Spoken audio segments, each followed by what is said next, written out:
ইতিহাস রচনার পথে কি মোদি? তার প্রতি মানুষের আবেগ এত বেশি যে প্রধানমন্ত্রী ভোট প্রচারে কি বুঝে গেছিলেন এই আবেগের ফল কি হতে চলেছে?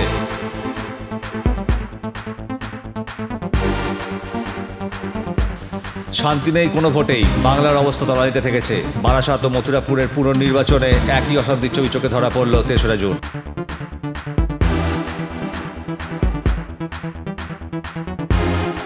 মুখ্যমন্ত্রী মমতা বন্দ্যোপাধ্যায় এক্সিট পোল নিয়ে বিজেপি সরকার ও মিডিয়ার ওপর একরাশ রাগ উগড়ে দিলেন। বলেন, মিডিয়া এখন মোদিয়া।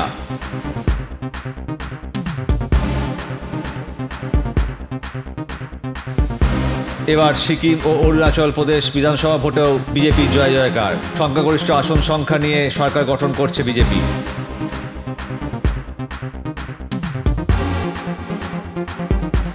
অবশেষে মিটল শিলিগুড়িবাসীর জলকষ্ট। দীর্ঘদিন ধরে কিনে জল খেতে তাদের অবস্থা খুব খারাপ হয়ে যাচ্ছিল। শিলিগুড়ি মিউনিসিপ্যালিটি ২রা জুন বিকেল থেকে তিস্তার পরিশুদ্ধ জল দিল শহরবাসীকে।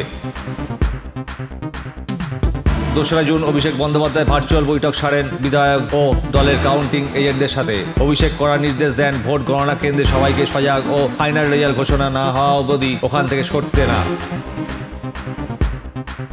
চ্যাম্পিয়ন হলো রিয়াল মাদ্রিদ। শনিবার ওয়েম্বলিতে বরুসিয়া ডর্টমন্ডকে ২-০ গোলে হারিয়ে জিতে নিল কাপ। এবার জুলাইতে রিয়াল মাদ্রিদে যোগ দিচ্ছেন এমবাপে। তিহারেই ফিরলেন অরবিন্দ কেজরিওয়াল। ২রা জুন আত্মসমর্পণের কথা ছিল, সেই মতো জাঁকজমকের সাথে তিহার জেলে পৌঁছলেন Kejriwal.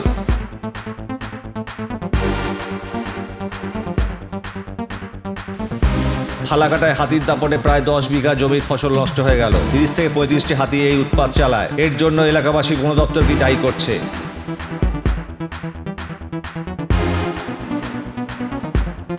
Chief election commissioner Rajiv Kumar ভারতবাসীকে এই ভোট উৎসবে অংশগ্রহণ এবং স্বতঃস্ফূর্তভাবে একক সংখ্যক ভোট দেওয়ার জন্য ধন্যবাদ জ্ঞাপন ও শুভেচ্ছা বার্তা দিলেন।